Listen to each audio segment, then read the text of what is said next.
Yom Kippur. Sábado 6 de octubre de 1973, Yom Kippur, el día más sagrado del calendario judío. Las tropas judías estacionadas en la frontera, desguarnecidas durante los días santos, sufrieron un ataque por sorpresa de las fuerzas sirias y egipcias que contaban con un número de soldados 10 veces superior. Por primera vez aprendieron a respetar la valentía y la capacidad de lucha de los ejércitos árabes.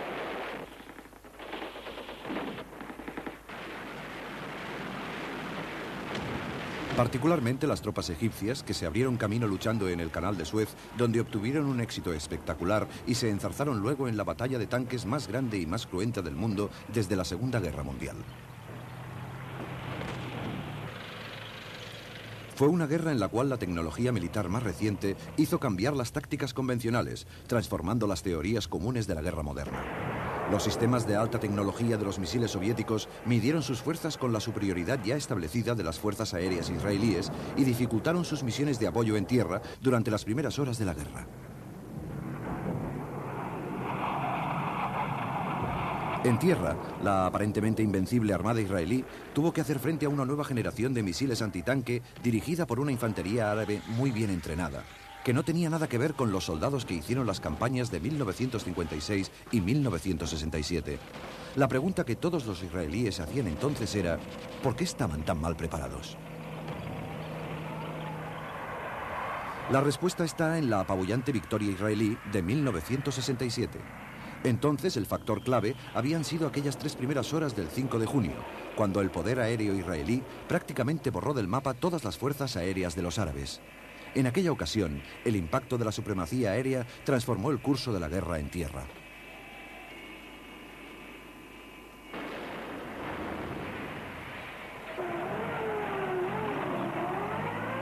Desde entonces, la mayoría de los militares israelíes eran de la opinión que los árabes no se arriesgarían jamás a una confrontación a gran escala hasta que fueran capaces de competir en el aire.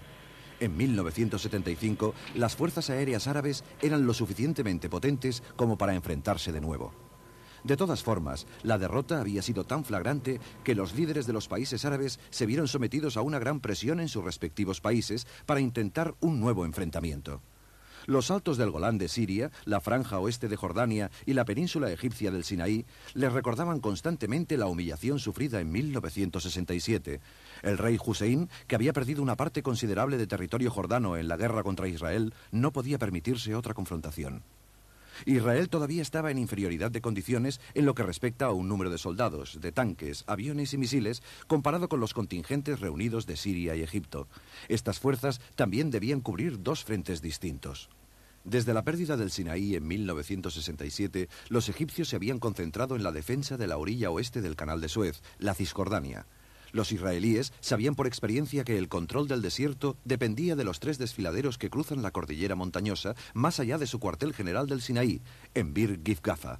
En consecuencia, construyeron una línea defensiva frontal a lo largo de la orilla este del canal con una serie de fuertes que llevaba el nombre del general Bar-Lev. En caso de alarma, los tanques tomarían posiciones determinadas previamente. Los egipcios dispusieron una de las más densas murallas de misiles del mundo, estableciendo así un paraguas antiaéreo en todo el área del Canal de Suez con el fin de neutralizar la fuerza aérea israelí. El presidente egipcio Sadat se dio cuenta de que, aun no disponiendo de una fuerza aérea comparable a la del enemigo, podía llevar a cabo una guerra limitada bajo este paraguas y negociar después apoyado por Rusia. Compartió su proyecto con el presidente sirio Assad, que también obtuvo misiles soviéticos SAM para emprender la batalla del Golán. Se pusieron de acuerdo para organizar un ataque conjunto en el momento en que Israel estuviera menos preparada.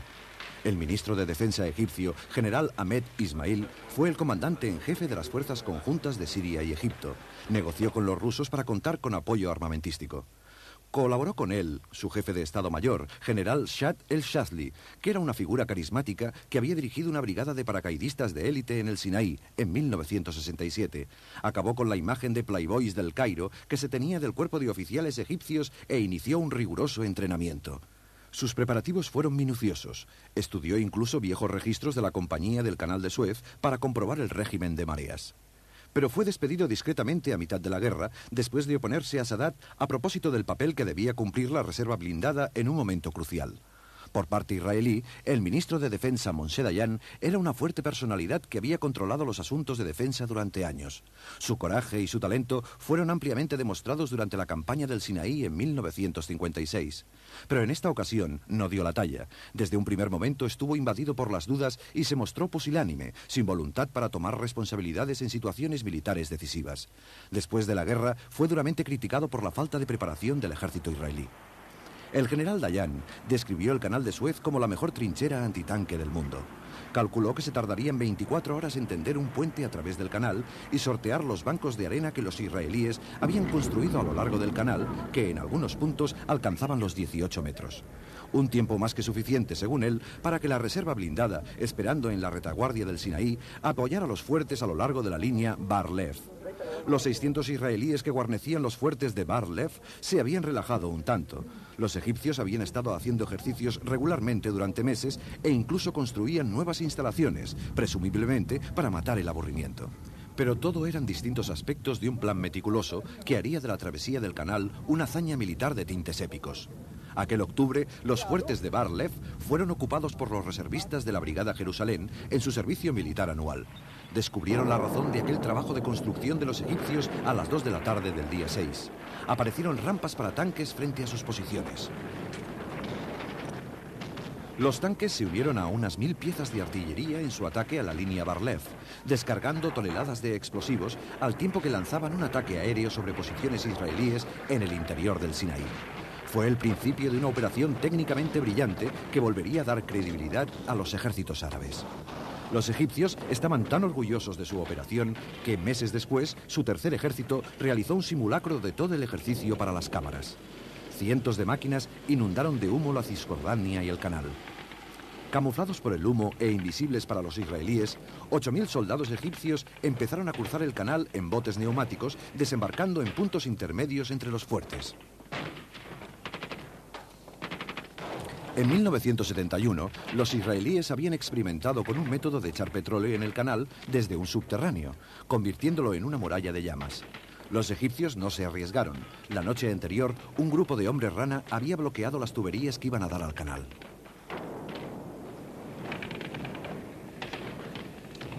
Una vez la primera brigada había escalado el banco de arena y tomado posiciones, las unidades de búsqueda de tanques penetraron hacia el interior para aguardar el primer blindado israelí. Iban equipados con armamento antitanque RPG-7 y el misil soviético antitanque más moderno, el Shager.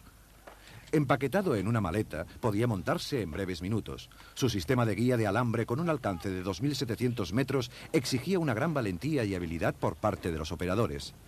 Cada uno de ellos había disparado 100 cohetes en las sesiones de entrenamiento y causaron estragos entre los tanques israelíes. Una sola unidad derribó 8 tanques en los primeros 10 minutos.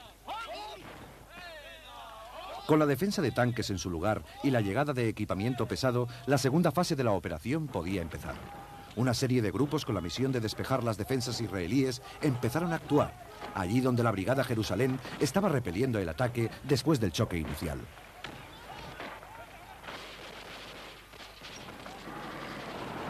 Más al sur, en los lagos amargos, se llevaba a cabo una operación anfibia.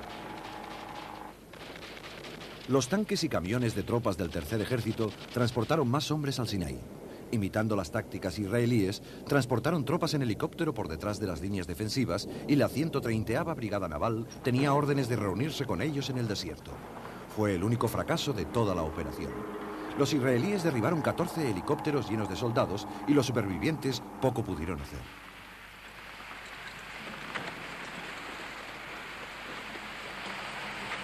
Los generales egipcios habían estimado la pérdida de unos 10.000 hombres solo en la travesía del canal. De hecho, la cortina de fuego había mantenido a los israelíes en sus búnkers y durante esta fase de la operación, la más peligrosa y expuesta, el número de bajas fue de 208. El problema que suponía sortear los bancos de arena lo solucionó un teniente egipcio de gran ingenio que había trabajado en la construcción de la presa de Asuán. Unas bombas de irrigación británicas dieron la potencia necesaria a unas mangueras de alta presión que simplemente aspiraron y evacuaron la arena hacia el canal. Con este sistema, acabaron con las trincheras en la mitad de tiempo del que les hubiera llevado utilizando explosivos o excavadoras, y durante el primer día desmontaron 60 bancos de arena. Rebajar los bancos fue un logro del ingenio egipcio, pero tender puentes sobre el canal fue resultado de la probada experiencia soviética y de sus materiales. Los puentes PMP, diseñados para cruzar ríos europeos, fueron utilizados por primera vez en acciones bélicas.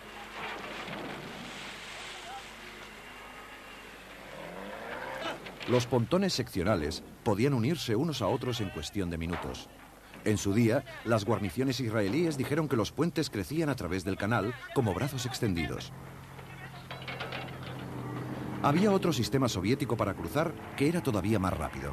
El ferry GSP estaba formado por 2 camiones anfibios unidos que se expandían con un sistema hidráulico, creando una plataforma que podía transportar un tanque a través del canal en cuestión de minutos.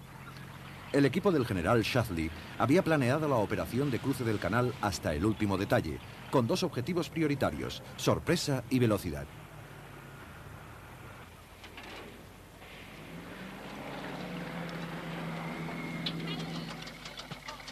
Todo el sistema defensivo israelí estaba organizado en base a la convicción de que el transporte de divisiones blindadas y material pesado a través del canal no podía durar menos de 48 horas.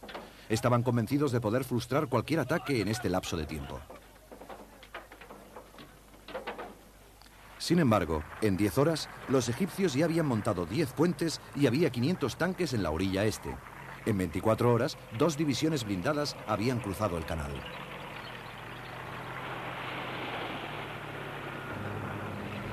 En los primeros 30 minutos de la guerra, las reservas blindadas israelíes avanzaron hacia el frente ignorando lo que les esperaba. Fueron aniquilados por los escuadrones egipcios de persecución de tanques.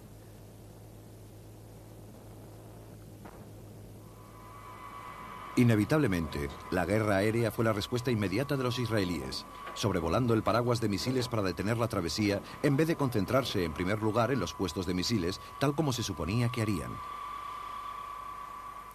Debido a la presión de Estados Unidos, se había desechado los planes para un ataque preventivo aquella misma mañana.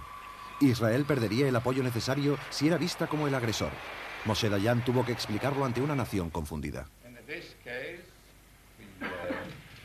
Considered it, and it was the decision of the government not to strike first, even though we were sure that they will do that, in order to have that political or whatever you call it advantage at the expenses of the military disadvantage. Esta desventaja empezaba a ser evidente, ya que los egipcios habían consolidado sus posiciones en la orilla este del Canal de Suez. Si sobrevivía a los misiles, la Fuerza Aérea israelí tenía que localizar los puentes escondidos bajo cortinas de humo.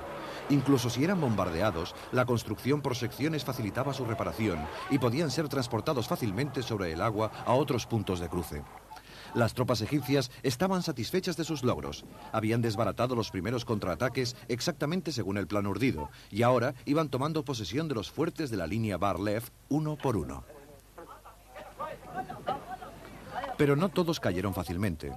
El fuerte situado más al norte no pudo ser tomado, y en el otro extremo, en el sur, en el puerto de Tevlik, un oficial y 42 hombres resistieron durante una semana el asedio antes de rendirse con la mediación de la Cruz Roja. Al cabo de varios ataques repetidos, agotaron sus últimas granadas y municiones. El oficial egipcio que asaltó el fuerte estaba convencido de que habían escondido el armamento pesado, pero la verdad es que no había tal armamento. Los llevaron en ferry hasta el puerto de Tevlik, donde los supervivientes ayudaron a sus compañeros heridos a desembarcar para ser encarcelados. Entre las filas israelíes que iban llegando el lunes día 8 por la carretera hacia el Sinaí, la moral era todavía alta. Su confianza en una fácil victoria se vio reforzada por la visión, en su ruta por el paso de Midla, de los restos de chatarra de la derrota egipcia de 1956 y 1967.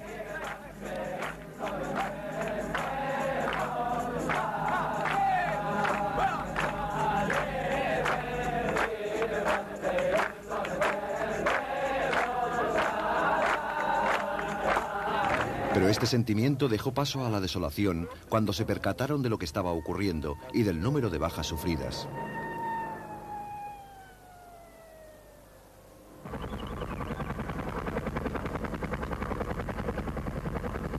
En aquellos primeros días, los egipcios eran los únicos que tenían motivo para celebrar algo.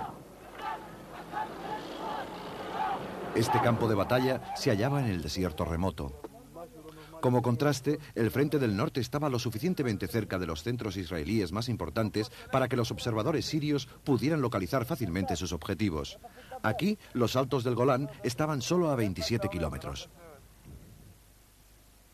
Desde este altiplano volcánico había 4 carreteras que llevaban al norte de Israel a través del Jordán. La más importante era la que cruzaba el río por el puente Benot Yaakov desde Quneitra y Kfar Nafak, los cuarteles generales del área israelí. Desde el monte Hermón, los observadores israelíes, conocidos con el nombre de los Ojos de Israel, vigilaban la zona. Los sirios planeaban cruzar la línea de alto el fuego en un solo asalto blindado masivo, con 2 columnas atacando por los flancos para atacar Kfar Nafak y el puente, mientras otras columnas se ocuparían de las carreteras menos importantes. A las 2 de la tarde del día 6 de octubre se inició una cortina de fuego de artillería de 50 minutos, sincronizada por una ofensiva egipcia en el sur. Esto despejó el camino y dejó vía libre para los blindados sirios, que arrasaron a su paso por los puestos fronterizos. Invadieron el lugar como si fuera agua, declaró un israelí. Nunca imaginé que hubiera tantos tanques en el mundo. Los israelíes tenían 180 tanques y 60 cañones para defender un frente de 64 kilómetros. Fue la lucha más heroica y desesperada de toda la guerra. Un joven teniente con un puñado de tanques mantuvo en vilo al grueso del avance sirio con fuego convencional y movimientos tácticos.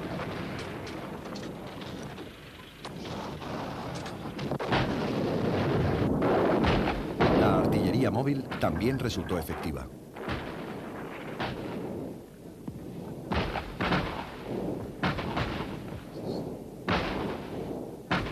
La ventaja de Israel era que conocía el terreno. Se había entrenado allí a menudo, haciendo pruebas de balística y estudiando los mejores ángulos de tiro. Pero no habían previsto combatir en una proporción de 1 contra 5 y hasta de 1 contra 11 en alguna ocasión, y se retiraron implacablemente. Al igual que en el Sinaí, la Fuerza Aérea Israelí se movilizó para frenar el avance.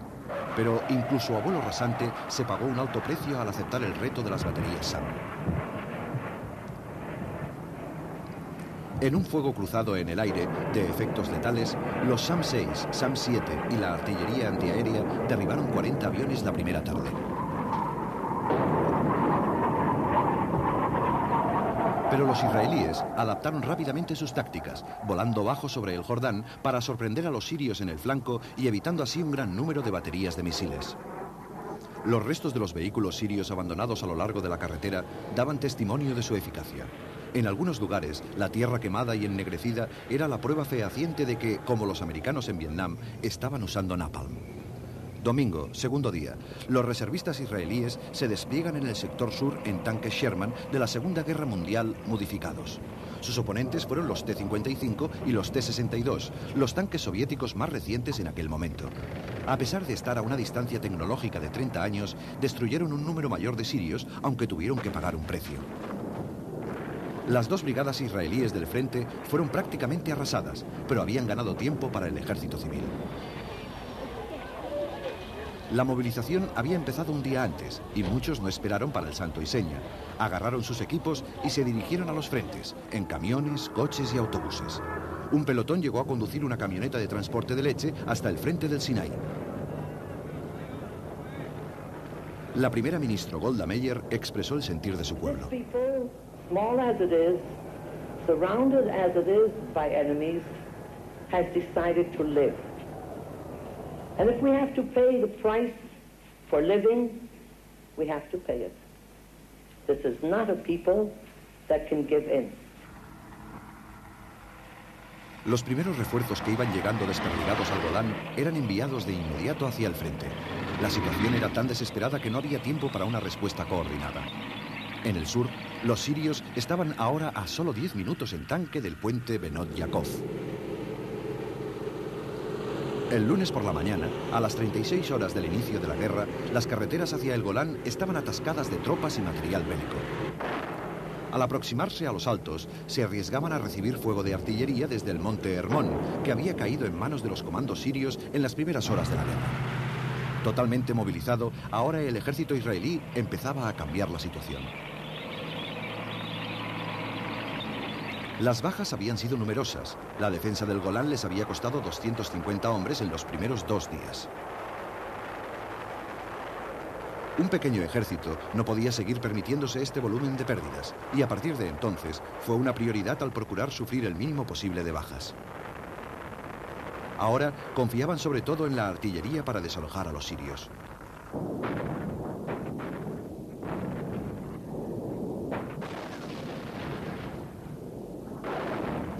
Los soldados voluntarios israelíes se mostraban confiados.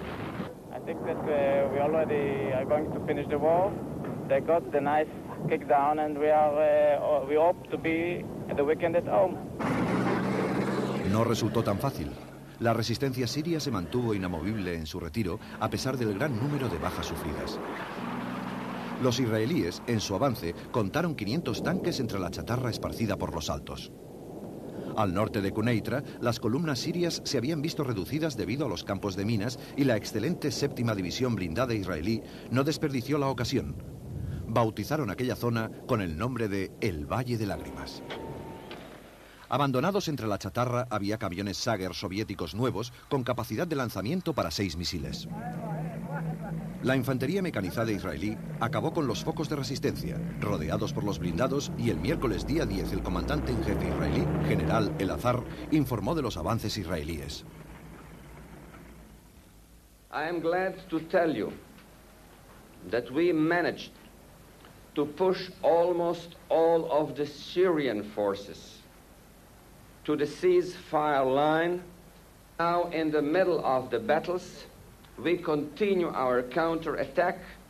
We shall continue it tomorrow, and we shall break and destroy completely all the attacking forces. Los israelíes habían despejado la mayor parte del Golán, pero no podían trasladarse al Sinaí hasta que fuera destruida la amenaza siria. Entonces atacaron de nuevo en el sector norte, usando el Monte Hermón para cubrir su flanco izquierdo.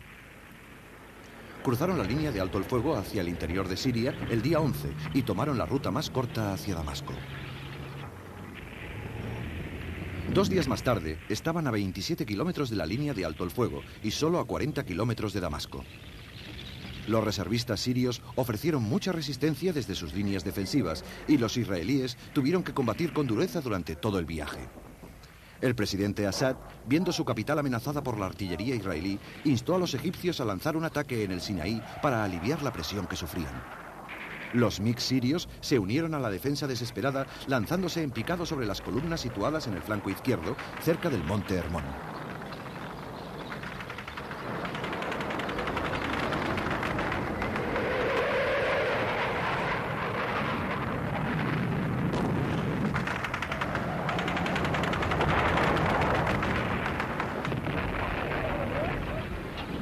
Pero fue una aparición breve, porque una vez más, los israelíes tenían la supremacía en el aire.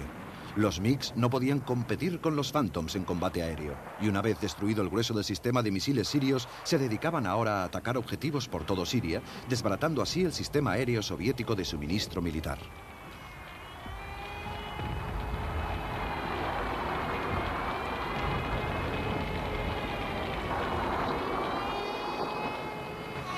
También por mar estaban cortando las rutas de suministro.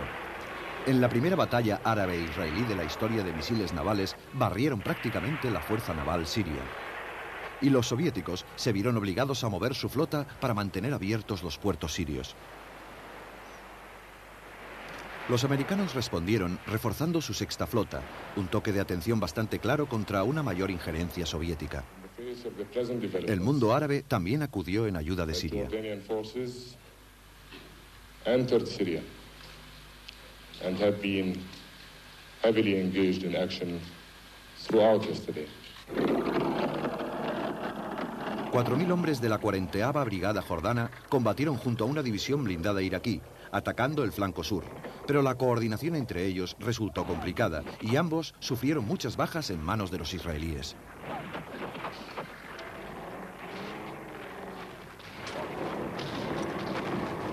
Fueron las últimas batallas importantes en el frente del Golán.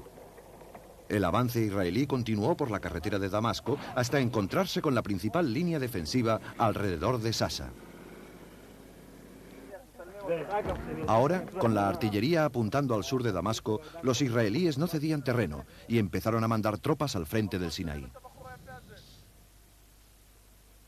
En el Sinaí, los egipcios tenían 3 cabezas de puente al este del canal el día 13 de octubre.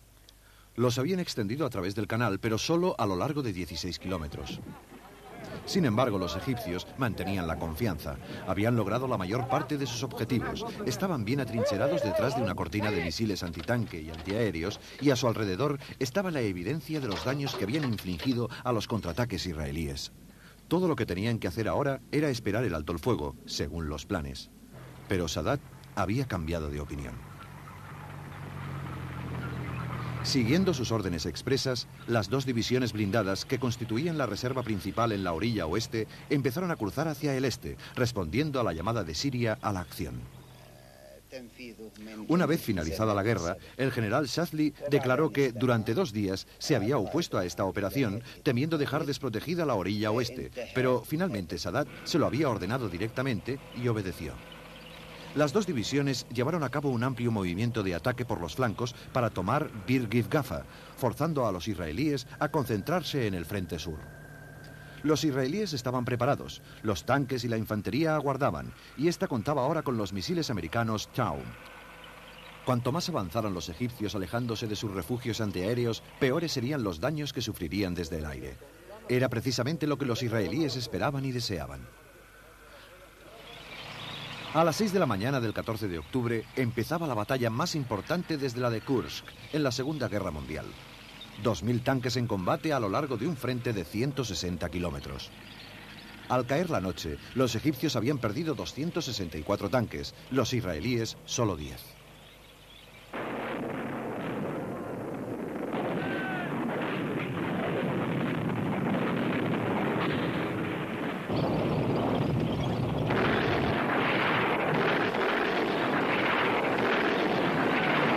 Esta gran diferencia se explica en parte por la superioridad táctica de los israelíes, pero otra razón, sorprendente por lo simple, es que sus tanques se adaptaban mucho mejor al terreno. Desde una posición plana de chasis detrás de las dunas, el tanque de batalla israelí, el Centurión, podía rebajar 10 grados el cañón de manera que presentaba un objetivo mínimo al disparar. El T-55 soviético de menor calidad que usaban los egipcios solo podía rebajar el cañón 4 grados, presentando así un objetivo mucho más grande en las mismas circunstancias. No fueron solo los blindados egipcios los que sufrieron. Una vez más, habían lanzado paracaídas en las líneas y en la retaguardia. Una vez más, los israelíes los rodearon.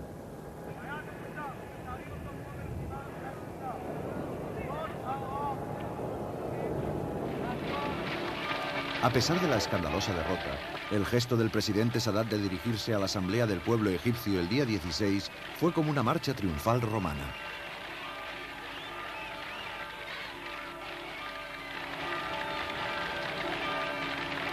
El presidente y el general Ismail fueron aclamados por las masas al entrar en la Asamblea.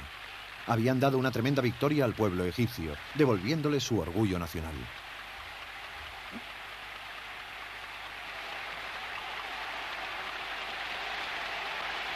El presidente Sadat describió la travesía del canal como un milagro, desde un punto de vista militar.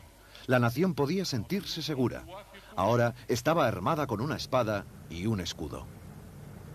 Pero al tiempo que pronunciaba estas palabras, una columna de tanques israelíes estaba ocupada acabando con el escudo de Egipto, no en el Sinaí, sino en África. Los israelíes habían cruzado el canal y al no encontrar oposición se dedicaron a combatir penetrando en las líneas egipcias. Una vez identificados los puntos débiles, donde se encontraban la segunda y la tercera armada egipcia, al norte de los lagos amargos, los israelíes lanzaron un contraataque el día 15 a las órdenes del general Sharon. Se abrieron camino a través del canal y empezaron a destruir los puestos de misiles egipcios. Había sido una operación arriesgada. La batalla más dura había sido en el lado este, cerca de la Granja China, cuando los paracaidistas, los blindados y la artillería lucharon durante 2 días para evitar que los egipcios cerraran el paso por detrás a la misión especial. Una vez cruzado el canal, los israelíes se encontraron con que nadie defendía el terreno. Los blindados egipcios estaban en la orilla equivocada. Se movieron libremente por el canal de Agua Dulce e iniciaron ataques combinados contra las baterías de misiles. Los tanques cubrían a los paracaidistas mientras arrasaban los búnkers.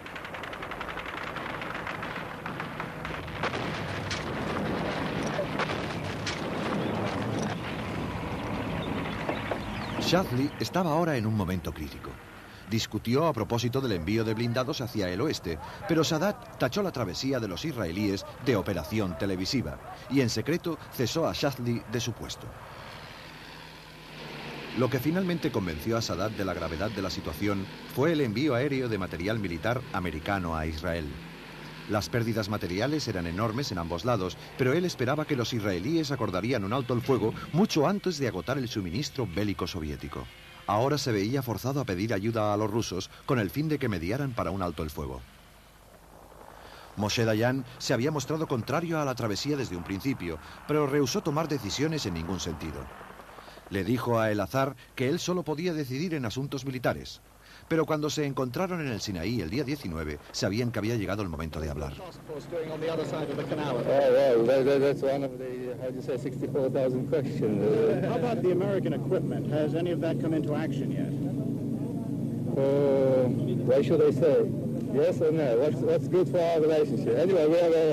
We are creating the necessary conditions to open our major offensive. Ahora los israelíes tenían dos puentes sobre el canal y su presencia en la orilla oeste estaba creciendo de hora en hora. Ahora pudieron estrechar el cerco y controlar pueblos y ciudades en una extensión de 1.200 kilómetros cuadrados. El frente fue ampliándose. Destruyeron más puestos de misiles e hicieron un agujero en el paraguas antiaéreo, lo que permitió a los aviones israelíes amenazar a las posiciones de la Segunda Armada en el norte.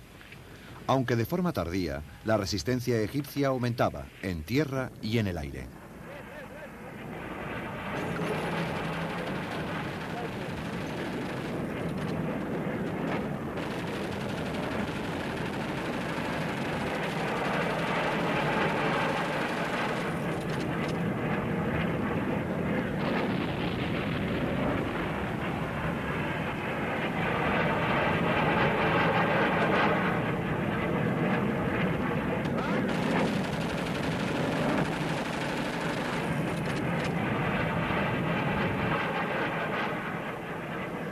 Este ataque aéreo del 22 de octubre acabó minutos antes del anuncio de alto el fuego.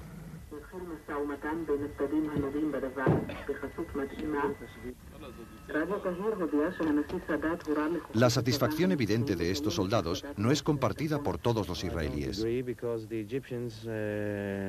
Think that they succeeded in this war. They think that if they have placed some few hundreds of soldiers and tanks in our bank of the canal, then they think that this is a victory for them. And when the Arabs think that they have won or they have a big victory, this encourages them. And the next thing you'll know is that in a year or two, we'll have another war and more casualties.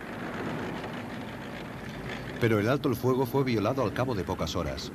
Los israelíes aprovecharon la oportunidad y avanzaron hasta los alrededores del puerto de Suez. El día 24 habían cruzado el canal de Suez hacia la carretera del Cairo en el kilómetro 101 y se hallaban a solo 96 kilómetros de la capital egipcia. La batalla del alto el fuego transformó la situación. La acción israelí había acercado a la tercera armada egipcia en el Sinaí, cortándoles todas las líneas de suministro. Aquí, en el sur, tenían ahora una baza extraordinaria para negociar.